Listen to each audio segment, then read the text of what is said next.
जीवन से जुड़ी हुई कहानियाँ लिखने में सिद्धहस्त वरिष्ठ लेखिका डॉक्टर कृष्णलता सिंह जी की लिखी हुई कहानी आज सुनिए। धर्म संकट। प्रस्तुत है कहानी मेरी जुबानी। मैं हूँ सीमा सिंह। स्वरा भाभी की 13वीं के बाद आज घर लौटी हूँ। 15 दिन की भागदौड़ के बाद थकावट से चूर शरीर को नींद की सख्त ज़रूरत है, लेकिन मन का द्वंद्व नींद का रास्ता रोके खड़ा है।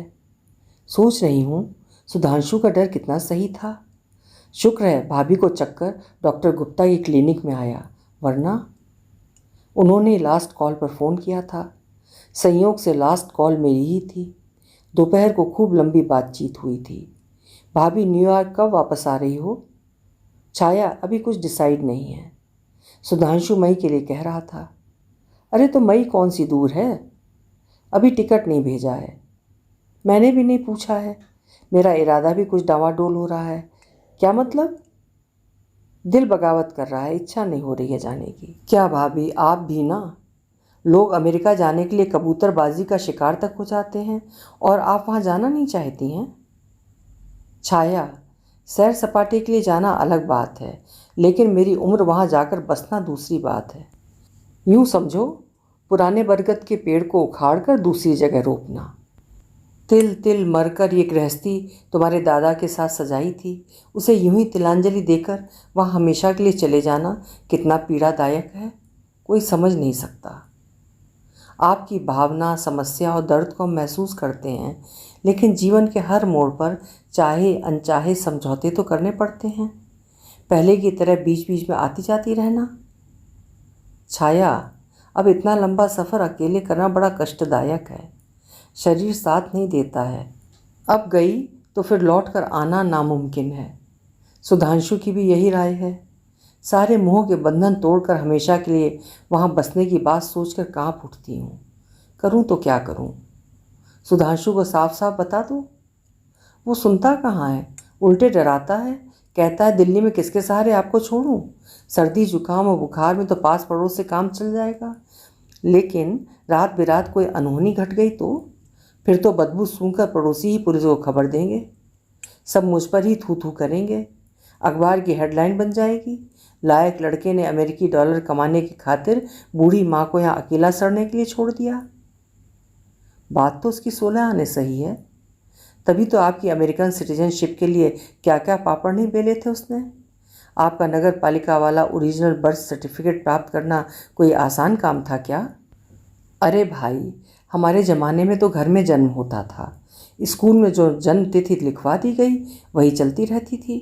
आयु प्रमाण पत्र के लिए हाई स्कूल का सर्टिफिकेट ही सर्वमान्य था। ये बात अमेरिकन सरकार को कौन समझाए? पर दाद देनी पड़ेगी सुधांशु को। कैसे तिकड़म भिड़ा कर ले देकर आपका सर्टिफिकेट बनवाया और अमेरिकन सिटीजनशिप दिलवाकर आपको हमारी एनआरआई भाभी बना दिया। अब ऐसे में अगर आप उसकी मेहनत पर पानी फेर दोगी तो वो कैसे सुनेगा? यही तो धर्म संकट है। तुम भी दिल्ली में नहीं हो। भाभी, हम लोग अगस्त में दिल्ली शिफ्ट हो रहे हैं। अरे वाह, फिर तो बल्ले बल्ले। अब तो मैं सुधांशु को पक्का मना लूँगी कि बुआ के सहारे अकेले दिल्ली में रह लूँगी, कहकर भाभी खूब ज़ोर से हंसी थी। स्वरा भाभी मेरी सगी भाभी नहीं थी, वो मेरी मित्र जयंती की भाभी थी। उनसे मेरी मुलाकात कैलाश हॉस्टल लखनऊ में हुई थी। वो महिला कॉलेज से बीएड कर रही थीं। वीकेंड पर जयंती से मिलने कभी कभी आ जाती थीं। उस दिन अजीब संयोग हुआ। बस स्टॉप की तरफ जाते जाते मेरे कदम अचानक हॉस्टल की तरफ मुड़ गए। कई दिनों से जयंती को लाइब्रेरी में देखा नहीं था। उसके कमरे में महफिल सजी थी। भाभी के लाए समोसे और जलेबियाँ उड़ रही थीं। जयंती ने भाभी से मेरा परिचय कराया।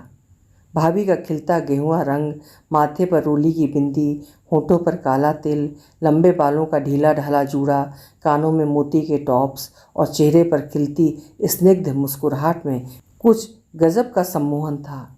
वो पहली नज़र में ही अपनी सी लगी। इस छोटी सी मुलाकात के बाद सालों साल गुजर गए। भाभी से मुलाकात नहीं हुई थी। होती भी कैसे, हमारी मंजिलें अलग अलग थीं। भाभी बीएड के बाद दिल्ली गईं और मैं शादी के बाद भोपाल आ गई थी। हॉकी खेलते समय अमित गिर पड़े। बाएं घुटने में गंभीर चोट आई, जिसका अंतिम इलाज ऑपरेशन था। वो भी दिल्ली में, और दिल्ली में हम लोगों का कोई ठिकाना नहीं था। उन दोनों जयंती मिरांडा कॉलेज में थी। मैंने अपनी समस्या उसे सविस्तार लिखी, साथ ही एम्स के पास 2-3 महीने के लिए किराए पर कोई घर देखने के लिए कहा। लौटती डाक से उसका जवाब आया, दादा भाभी के घर में तुम्हारा स्वागत है, बेफिक्र होकर चली आओ। अन्य विकल्प के अभाव में थोड़े संकोच के साथ मैं भाभी के घर आ गई। बस वहीं से नेह का ऐसा नाता जुड़ा जो दिनों दिन गहरा होता गया। दादा थोड़ा रिजर्व स्वभाव के थे, लोगों से कम बातें करते थे, लेकिन मेरे साथ खूब गप्पे लड़ाते थे। कारण हम दोनों बेलापुर से थे, शायद इसी बहाने अपने बचपन की यादों को दोबारा जी लेते थे। भाभी ने भी मुझे सगी भाभी से बढ़कर प्यार, दुलार और मान सम्मान दिया। दादा किसी बड़े सरकारी पद पर आसीन नहीं थे। कम आमदनी में भी भाभी अपनी गृहस्थी के साथ साथ जयंती के हम जैसे यार दोस्तों की आवभगत भी कैसे हंसते हुए कर लेती थी, मैं आज तक नहीं समझ पाई हूँ। भाभी का बड़ा बेटा सुधांशु पीएचडी करने कोलंबिया यूनिवर्सिटी न्यूयॉर्क जा रहा था। हम सब उसे छोड़ने एयरपोर्ट गए थे। लौटते समय भाभी काफ़ी उदास थी। जयंती ने उन्हें समझाते हुए कहा था, आप उदास क्यों हो? ये तो गर्व की बात है कि सुधांशु स्कॉलरशिप पर अमेरिका जा रहा है। भाभी ने खिड़की से बाहर देखते हुए कहा था, लेकिन डर रही हूँ कि वो कहीं अमेरिका वासी ना हो जाए, इंडिया वापस लौटे ही ना। जयंती ने उनका हाथ सहलाते हुए कहा था, अगर ऐसा हुआ तो भी आपके दोनों हाथों में लड्डू होंगे। एक बेटा अमेरिकन डॉलर भेजेगा, दूसरा यहाँ चरण वंदना करेगा। बात हंसी मजाक में बदल गई थी। भाभी का डर हकीकत में बदल गया था। पढ़ाई ख़त्म करते ही सुधांशु मन लुभावन पैकेज के साथ वहीं नौकरी करने लगा। इंडिया लौटने की उसकी सारी संभावनाएं क्षीण हो चुकी थीं। अब दादा भाभी मन में उपजे दूसरे डर को समाप्त करने के लिए उतावले हो गए। परंतु एक एनआरआई लड़के के लिए सजातीय, योग्य, सुंदर और सुशील कन्या खोजना कौन सा आसान काम था। लड़की वालों के मन में भी अनेक तरह की शंकाएं होती थीं। लड़के की नौकरी सच्ची है या झूठी? पहले से किसी विदेशी लड़की से शादी तो नहीं कर रखी? मेरी लड़की को नौकरानी बनाकर ले जाने की साजिश तो नहीं है? ऐसी फरेबी घटनाएं अक्सर घटती रहती थीं। बड़ी खोजबीन के बाद सुधांशु के लिए अमला मिली। चट मंगनी और पट ब्याह हुआ। शादी के बाद दोनों न्यूयॉर्क चले गए। देवांशु की भी नौकरी लगते ही सुभाषिनी के साथ उसका विवाह कराकर दादा भाभी अपनी जिम्मेदारी से मुक्त हो गए। बहू बेटों का आना जाना लगा रहता था। दादा ने तो एक बार अमेरिका जाकर फिर कभी न जाने की कसम खा ली थी, लेकिन भाभी अमला की दोनों डिलीवरी के समय वहीं रहीं। वैसे भी जब तब आया जाया करती थी। भाभी से फ़ोन पर हमारी घंटों बातचीत होती रहती थी, पर उसमें सास बहू का प्रकरण हमेशा गायब रहता था।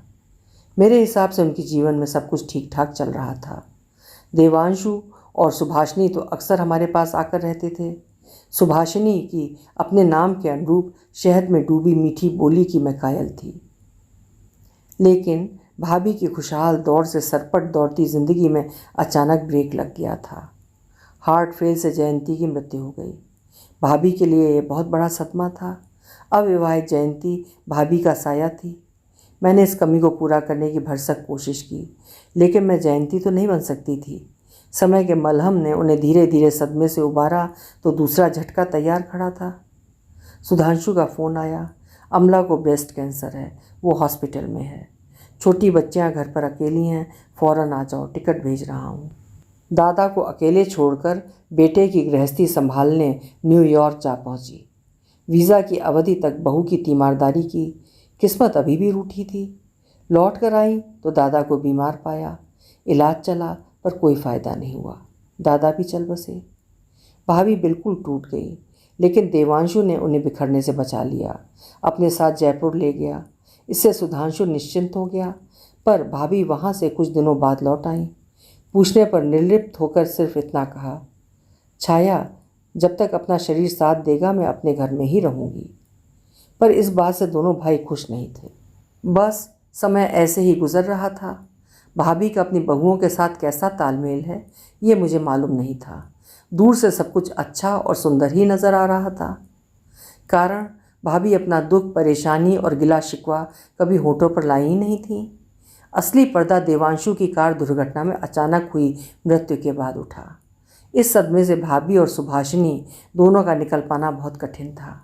भाभी ने अपना बेटा खोया था और सुभाषिनी ने अपना पति।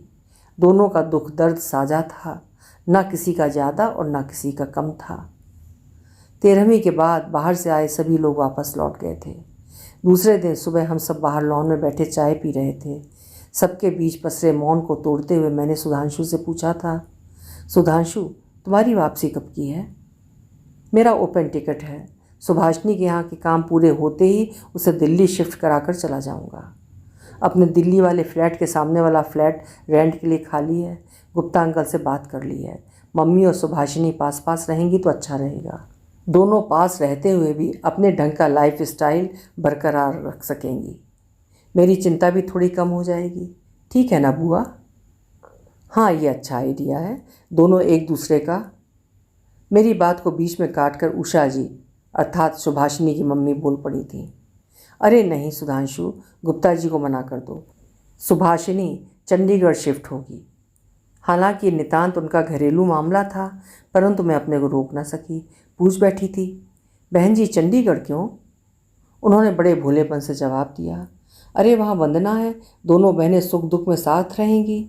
हम भी तिलक नगर वाला अपना घर बेचकर चंडीगढ़ में फ्लैट ले लेंगे, हम सब साथ रहेंगे। मैं ऊपर से नीचे तक फूंक गई थी, अपनी हदें पार करने के लिए विवश हो गई थी। और भाभी का सुख दुख, उनका सहारा? हाथ नचाकर वो थोड़े व्यंग से बोली थी, जब बहू और पोते से मिलने की इच्छा होगी आ जाएंगी। वहाँ दिल्ली से चंडीगढ़ के लिए सीधी बस और ट्रेन की सर्विस है। बातचीत कुछ और तीखी होती, पर भाभी ने मुझे चुप रहने का इशारा कर दिया था। लेकिन ये बात मुझे हजम नहीं हुई थी। लंच के बाद एकांत देकर मैंने सुभाषिनी से पूछा तो उसने बिना किसी झिझक के साफ शब्दों में कहा था, बुआ, मेरी मम्मी हम दोनों बहनों के साथ इकट्ठा रहना चाहती हैं। मैंने उसकी बात पर प्रतिवाद किया, पर देवांशु की माँ के प्रति भी तुम्हारी जिम्मेदारी बनती है। पर सुभाषिनी के उत्तर से मैं निरुत्तर हो गई थी। बुआ, जिम्मेदारी तो सबसे पहले मेरी अपनी माँ के प्रति भी बनती है। इसके बाद कुछ कहने के लिए शेष नहीं रह गया था। भाभी दिन भर सामान्य बनी रही, लेकिन रात में उनका धैर्य साथ छोड़ बैठा। मेरा हाथ थामे फूट फूट कर रोने लगी। उनका अंतर्दाह आंसुओं के सैलाब में फूट पड़ा था।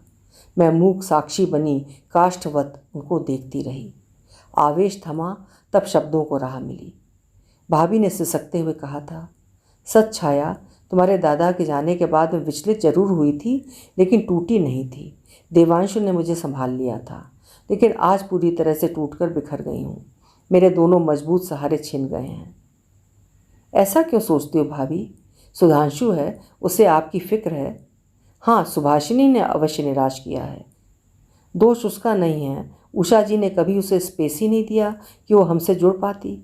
शादी के बाद से ज़्यादातर वो देवांशु के घर पर ही रहीं। उनके तेज तर्रार स्वभाव के कारण घर में उन्हीं का शासन चलता रहा। मैं तो देवांशु के घर मेहमान की तरह ही रही, मुझे भी कहाँ टिकने दिया था।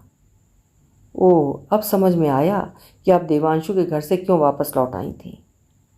मैं माँ हूँ, बेटे की हंसती खेलती ज़िंदगी में गृह युद्ध का सूत्रपात नहीं करना चाहती थी। पर देवांशु के रहते कभी दूरी का एहसास नहीं हुआ। वो रोज़ नियत समय सुबह 7 बजे चाय के कप के साथ बाहर झूले पर आ बैठता था और मैं बालकनी में। ढेरों फ़ोन पर बातें होती थीं। यहीं से बैठे बैठे फ़ोन कॉल से वो मेरी सारी समस्याओं को सुलझा देता था। हल्की सी भी छींक की आवाज़ सुनकर भागा भागा दिल्ली आ जाता था। नहीं आ पाता तो अपने किसी दोस्त को मुझे डॉक्टर के पास ले जाने के लिए कहता। सुबह इतनी खुशगवार होती तो दिन आराम से गुजर जाता। शाम को सुधांशु से बात हो जाती तो रात शांति से कट जाती थी। अब पता नहीं किसके सहारे मुझे छोड़कर चला गया वो। कहते कहते भाभी फिर सिसक पड़ी थी। दूसरे दिन सुधांशु ने कहा था, बुआ, अब यहाँ रुकने का कोई औचित्य नहीं है। सब निर्णय लिए जा चुके हैं। आज शाम की फ्लाइट से दिल्ली चलते हैं। 1-2 दिन के बाद मैं न्यूयॉर्क के लिए निकल जाऊँगा। अगर संभव हो तो आप मम्मी के साथ रुक जाइएगा। घाव अभी ताज़ा है। मुझे जल्दी से जल्दी मम्मी की अमेरिकन सिटीजनशिप के लिए कार्यवाही करनी शुरू करनी होगी। समय यूं ही गुजरता चला गया। सुधांशु के अथक प्रयास से भाभी को अमेरिकन सिटीजनशिप मिल गई। भाभी से बिछुड़ने का दुख हुआ, लेकिन उस दुख में एक सांत्वना छिपी थी कि भाभी अपने परिवार के बीच सुरक्षित हैं। इस बीच भाभी 2-3 बार इंडिया आईं, पर अब की बार वो वापस जाना नहीं चाहती थी। पर आखिर क्यों? कारण ज़रूर कोई बड़ा होगा। यही उथल पुथल दिमाग में धमाचौकड़ी मचाए हुए थी। दोबारा से उन्हें फ़ोन किया। भाभी, सच सच बताना, आप अमेरिका वापस क्यों नहीं जाना चाहती हैं? मुझे गोल गोल मत घुमाना। इस बात से सुधांशु कितना आहत और परेशान होगा, कुछ ख्याल है आपको? कुछ देर सोचने के बाद बोली, यार, वहाँ की ज़िंदगी में कोई रस नहीं है। तो यहाँ कौन आपके लिए रस की पिचकारी लिए खड़ा है? अरे छाया, यहाँ कम से कम बात करने के लिए पास पड़ोस तो है, वहाँ हर तरफ सन्नाटा। मैं बोली, वहाँ आपके बच्चे हैं। कहने की बात है छाया, सब सुबह सुबह निकल जाते हैं। सुबह निकलने की जल्दी में रहते हैं, शाम को थके होते हैं, उनके पास अपने लिए टाइम नहीं होता, तो मुझे क्या देंगे? अमेरिका के रंग में रची बसी पोतियों के लिए मेरा कोई अस्तित्व ही नहीं है। कॉलेज से लौटकर अपने कमरों में बंद हो जाती हैं। बात करने के लिए उनका दरवाज़ा नॉक करना पड़ता है। मर्जी हुई तो दरवाज़ा खोलती हैं, नहीं तो साफ मना कर देती हैं, डोंट डिस्टर्ब प्लीज़, या फिर यार दोस्तों के साथ बाहर निकल जाती हैं। मैं सारा दिन भूतनी सी घर में डोलती फिरती रहती हूँ। कान दो शब्द सुनने के लिए तरस जाते हैं और होंठ चिपक जाते हैं। वीकेंड में उनके अपने सोशल और पर्सनल प्रोग्राम होते हैं। मैं कहीं भी फिट नहीं बैठती हूँ। फ़ोन भी इंडिया सुधांशु के ऑफिस से लौटने के बाद ही कर सकती हूँ। क्यों? आपके पास तो स्मार्टफोन है, हम सबको वीडियो कॉल किया करो, इंटरनेट पे किताबें पढ़ा करो। अब तो मैं कैसे समझाऊँ छाया, मेरा फ़ोन वहाँ चलता नहीं है, चार्जर उनके स्विच बोर्ड में घुसता नहीं है। भाभी, ये कोई बड़ी समस्या नहीं है, इंटरनेशनल मल्टीप्लग खरीद लो। कई बार सुधांशु को बोला, वो भूल जाता है। मैंने बोलना ही छोड़ दिया। मार्केट बहुत दूर है, खुद जा नहीं सकती। मैंने झुंझलाते हुए कहा, भाभी, ये कोई बड़ी समस्या नहीं है जिसके लिए इतना बड़ा निर्णय लिया जाए। चार्जर यहाँ से लेती जाना। रही अकेलेपन की बात, तो संयुक्त परिवार की बात भूल जाओ। इस उम्र में सभी को इस दर्द को भोगना पड़ता है, क्या अमेरिका और क्या इंडिया। असली बात बताओ जिसे सीने में दबाए सुलग रही हो। बड़ी मुश्किल से भाभी ने मुंह खोला था। क्या बताऊं, अमला का शुष्क व्यवहार कभी कभी सभी हदें पार कर जाता है। वो मुझे हर समय ये एहसास दिलाती रहती है कि मैं अनवांटेड हूँ। तुम्हें याद होगा, तुम्हारे दादा अमेरिका एक ही बार गए थे, उसके बाद वहाँ जाने से तौबा कर ली थी। हम लोगों को टब में नहाने की आदत नहीं थी। मुश्किल से वो नहाए। हड़बड़ी में नहाते समय कर्टन नहीं खींचा तो पायदान से लेकर पूरा बाथरूम गीला हो गया था। अमला ने गुस्से में उन्हें अनसिविलाइज्ड कह दिया था। दादा मरते दम तक उस बात को भूले नहीं थे। अमला के मन में पता नहीं क्यों असुरक्षा की भावना है। सुधांशु मेरे बनाए खाने की तारीफ़ कर दे या पास बैठकर थोड़ी बातचीत कर ले तो उसका मूड ऑफ हो जाता है। उसी समय सुधांशु को लताड़ने लगती है कि तुमने ये काम नहीं किया, तुमने वो काम नहीं किया, फालतू की गप्पों में टाइम वेस्ट कर रहे हो। सुधांशु चुप हो जाता है, पर उसके बुझे चेहरे की पीड़ा मुझे कचोटती है। मेरे ऊपर रोज़ आरोप लगते रहते हैं। हर दिन ताज़ा खाना बनाकर मैं गैस का खर्च बढ़ा रही हूँ। रोटियां बनाने से सूखा आटा गिरता है, किचन गंदा हो जाता है। ऐसी ही बचकानी बातों से घर का माहौल तनावपूर्ण हो जाता है, जबकि उसके लिए तनाव में रहना खतरनाक हो सकता है। मेरे से रिलेटेड हर बात के लिए एक ही राग, it is none of my business, it is your problem, she can stay in old home. Sudhanshu पर दबाव बना रही है कि मम्मी को ओल्ड होम भेजो। सुधांशु के लिए यह निर्णय लेना सहज नहीं है। अगर मुझे ओल्ड होम में ही अपनी शेष ज़िंदगी गुजारनी है तो इंडिया क्या बुरा है। यहाँ कम से कम अपनी बोली में 4 लोगों से गपिया तो लूँगी। मरने के बाद शमशान घाट कोई तो पहुँचा ही देगा। भाभी की ऐसी बातें सुनकर मन बड़ा कसैला हो आया। पूरी ज़िंदगी वो अपने परायों के लिए खटकती रहीं, बहुओं के लिए एक एक पाई जोड़कर गहने गढ़वाती रहीं, डिलीवरी के टाइम सेवा करती रहीं, हरीरा पंजीरा बनाकर खिलाती रहीं। जीवन संध्या में ये उपेक्षा जो बुढ़ापे की असमर्थता से भी ज़्यादा आहत करने वाली होती है। रात में सुधांशु का फ़ोन आया। बुआ, मम्मी ने अमेरिकन सिटीजनशिप सरेंडर करने की जिद ठान ली है। मैं कितने तनाव में हूँ आप समझ नहीं सकती हैं। मैं इस स्टेज पर इंडिया वापस लौट भी तो नहीं सकता। मुझे ऐसी नौकरी इंडिया में कहाँ मिलेगी। 1 मिनट के लिए मैं नौकरी के साथ कंप्रोमाइज़ कर भी लूँ तो मेरा परिवार इस बात के लिए तैयार नहीं होगा। मानवी और साध्या तो अमेरिका को ही अपना देश समझती हैं। इंडिया तो ग्रैंडपा का देश है उनके लिए। मुझ पर लड़कियों की जिम्मेदारी है, उनकी एजुकेशन अभी अधूरी है, अमला को कैंसर है, इलाज की यहाँ बेहतर सुविधाएं हैं। सब परिस्थितियों के मद्देनज़र मैं इंडिया वापस आ नहीं सकता और मम्मी यहाँ आने को तैयार नहीं। इस समस्या का समाधान क्या है आपकी राय में? क्या मैं अपनी फैमिली और नौकरी को छोड़कर मम्मी के पास आ जाऊँ? क्या इससे मम्मी खुश होंगी? अगर नहीं तो आप मम्मी को समझाओ प्लीज़। मुझे इस धर्म संकट से उबारो। मम्मी के साथ कोई अनहोनी हो गई तो मैं अपने आप को माफ़ नहीं कर पाऊँगा। प्लीज़ बुआ कुछ कीजिए। मैंने उसे समझाते हुए कहा था, इतना परेशान होने की ज़रूरत नहीं है। अगस्त में हम लोग दिल्ली शिफ्ट हो रहे हैं, हम भाभी का ख्याल रख लेंगे। पर उसे मेरे दिए भरोसे का भरोसा नहीं हुआ। बोला, ये प्रैक्टिकल नहीं है बुआ, खासकर दिल्ली में। आप कहाँ 24 घंटे उनके पास रह पाएंगी। अनहोनी बताकर नहीं आती है, उन्हें मनाइए यहाँ आने के लिए। मैं हाथ जोड़कर आपसे रिक्वेस्ट करता हूँ। सुधांशु के स्वर की कातरता में एक बेटे की चिंता और विवशता का दर्द छिपा था। उसका धर्म संकट में अच्छी तरह से समझ रही थी। ना वो अमला को छोड़ सकता है और ना भाभी को अकेला। मैंने भाभी से फिर इस विषय पर बात की, ऊंच नीच समझाया, लेकिन वो मानी नहीं। बस मेरे आने पर मथुरा वृंदावन जाने के प्रोग्राम बनाती रही। बोली थी, स्टेशन से सीधे मेरे पास ही आना, परसों मैं तुम्हारा इंतज़ार करूँगी। पर वो मेरा इंतज़ार न कर सकी। सच में अनहोनी बताकर नहीं आती, बस आ जाती है। उसे डॉक्टर गुप्ता की क्लिनिक पर आना था, सो आ गई। भाभी का पार्थिव शरीर 5 दिन तक मॉर्चरी में रखा रहा, वो भी डॉक्टर गुप्ता की वजह से, वरना न जाने क्या होता। मृत्यु के कठिन समय में उनके पास अपना कोई भी नहीं था। उनके पार्थिव शरीर को देखकर रोते हुए सुधांशु ने यही कहा था, मुझे जिस बात का डर था वही हुआ। भाभी की नियति ने सुधांशु को धर्म संकट से उबार लिया।